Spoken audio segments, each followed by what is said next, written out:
Sir చాలామంది left hand లాగుతుంది అంటే కొంత భయపడుతూ ఉంటారు. ఇది హార్ట్‌కి సంబంధించిన ఇష్యూ ఏదైనా వచ్చే ముందు అలాంటి సింప్టమ్స్ కనిపిస్తాయి అంటూ ఉంటారు. అందులో ఎంతవరకు వాస్తవం ఉంది? అంటే సమ్ టైమ్స్ హార్ట్ పెయిన్ అంటే హార్ట్ అటాక్ రిలేటెడ్ పెయిన్ అలా ప్రజెంట్ అయ్యే అవకాశం కూడా ఉంది. But okay. ప్రతి ఒక్కరిలోనూ అది హార్ట్ రిలేటెడ్ పెయిన్ అనేది చెప్పలేం. ఎందుకంటే దాన్ని సర్వైకల్ యాంజైనా అంటాం.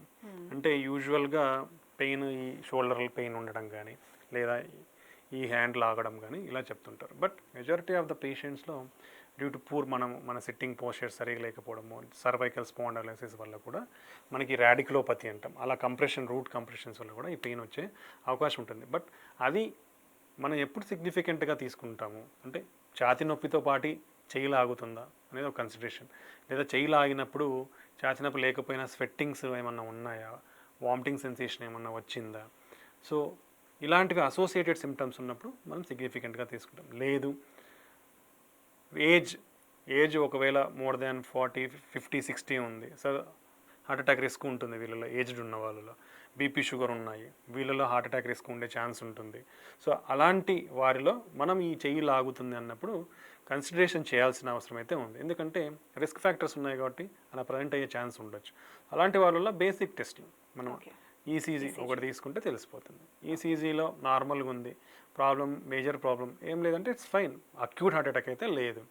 సో దెన్ మనము హార్ట్ ఫంక్షన్ ఎలా ఉందనేది మనం ఎక్కువ స్కాన్లు తెలిసిపోతుంది. లేదా ఇంకా సిగ్నిఫికెంట్ అనిపిస్తే మనం ట్రెడ్మిల్ టెస్ట్ ఒకటి చేసుకోవచ్చు. ట్రెడ్మిల్ టెస్ట్ చేస్తే మనకు క్లారిటీగా తెలిసిపోతుంది ఇది హార్ట్ రిలేటెడ్ ఉందా లేదా అనేది. సో ఈ basic test, heart related basic టెస్ట్లు అంటే ఫస్ట్ వచ్చేది ECG, second 2D echo scan, మూడోది ట్రెడ్మిల్ టెస్ట్. ఈ 3 టెస్ట్లతో మన ప్రాబ్లం ఏమన్నా ఉంటే మ్యాక్సిమం తెలిసిపోతుంది. ఇవన్నీ కూడా నార్మల్ ఉండి అయినా కానీ సిగ్నిఫికెంట్ పెయిన్ ఉంది, ఈ రిస్క్ ఫ్యాక్టర్స్ ఉన్న ఏజ్ ఉన్నప్పుడు final test is angiogram test. ఇదన్నమాట.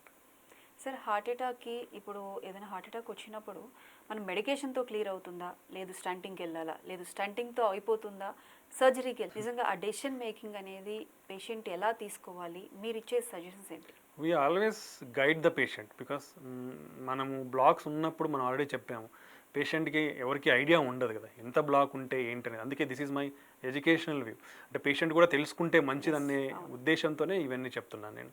సో పేషెంట్కి బ్లాక్స్ ఉంటే ఎటువంటి బ్లాక్స్, ఎంత పర్సెంట్ బ్లాక్స్ ఉన్నాయనేదే మనం కన్సిడర్ చేస్తాం. 50% బ్లాక్స్ ఉంటే అవసరం లేదు, మెడిసిన్స్తోనే we can treat them. But medications మీద ఉండి 50% బ్లాక్స్ అలానే ఉంటాయా, ప్రోగ్రెస్ కావా అంటే there is the chance of progression also. But at that point of time 50% బ్లాక్స్కి అయితే స్టంట్స్ అయితే అవసరం లేదు.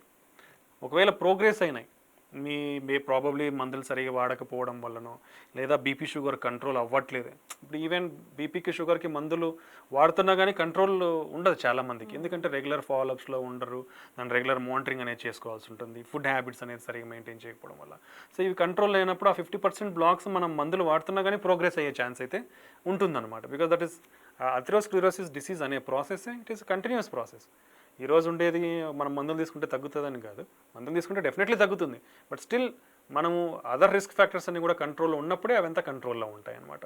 సో ఇలా 50% బ్లాక్స్ ఉన్న వాళ్ళల్లో medical treatment, 80 to 90% compulsory stenting or bypass.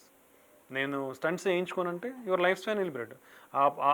80% block అనేది ఎప్పుడైనా సడన్గా మూసుకుపోవచ్చు. 10% బ్లాక్ సడన్గా మూసుకుపోవడానికి, 80% బ్లాక్ సడన్గా మూసుకుపోవడానికి, 80% బ్లాక్ సడన్గా మూసుకుపోయే ఛాన్స్ ఎక్కువ ఉంటుంది. కాబట్టి 80 to more than 70 to 80% blocks ఉన్న వాళ్ళు కంపల్సరీ స్టంటింగ్ ఆర్ ఇది అయితే అడ్వైస్. చాలామంది సార్ ఎన్ని రోజుల్లో చేయించుకోవాలి, ఒకసారి ప్రాబ్లం ఐడెంటిఫై చేసిన తర్వాత ఇమీడియట్గా చేయించుకుంటే మంచిది. బికాస్ ఏదైతే టైం గ్యాప్ ఉంటుందో ఆ టైం గ్యాప్లో నీకు స్ట్రెస్ ఎక్కువ అవ్వచ్చు, అన్కంట్రోల్డ్ షుగర్స్ అవ్వచ్చు, లేదా బీపీ ఎక్కువ అవ్వచ్చు. అలాంటి ఏ సిచ్యుయేషన్ అన్ఫేవరబుల్గా ఉన్నా నువ్వు ట్రీట్మెంట్ చేసే టైంలోనే నువ్వు మళ్ళీ హార్ట్ అటాక్ వచ్చే ఛాన్స్ ఎక్కువ ఉంటుంది. సో వన్స్ అంటే మనకు తెలిసింది బ్లాక్స్ ఉన్నాయి, సిగ్నిఫికెంట్ బ్లాక్స్ ఉన్నాయి అని తెలిసినప్పుడు డిలే చేయడం అనేది it's not suggestable. So immediately బ్లాక్కి ట్రీట్మెంట్ అనేది తీసుకుంటే you will be in the safer side అనమాట.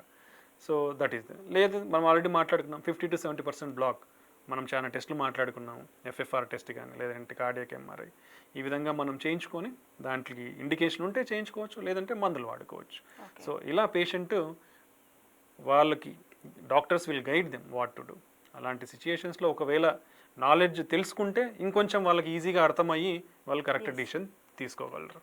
Right sir. హార్ట్ అటాక్కి ట్రీట్మెంట్స్ ఎలా ఉంటాయి, ఏ విధంగా వాటిని చేయించుకున్న తర్వాత ఎటువంటి కేర్ తీసుకోవాలి, వివరంగా తెలియజేశారు. Thank you sir. Thank you అండి. ఇది ఇవాల్టి ఆరోగ్యమస్తు. మరో టాపిక్తో మళ్ళీ కలుద్దాం. Until then keep watching 99 TV.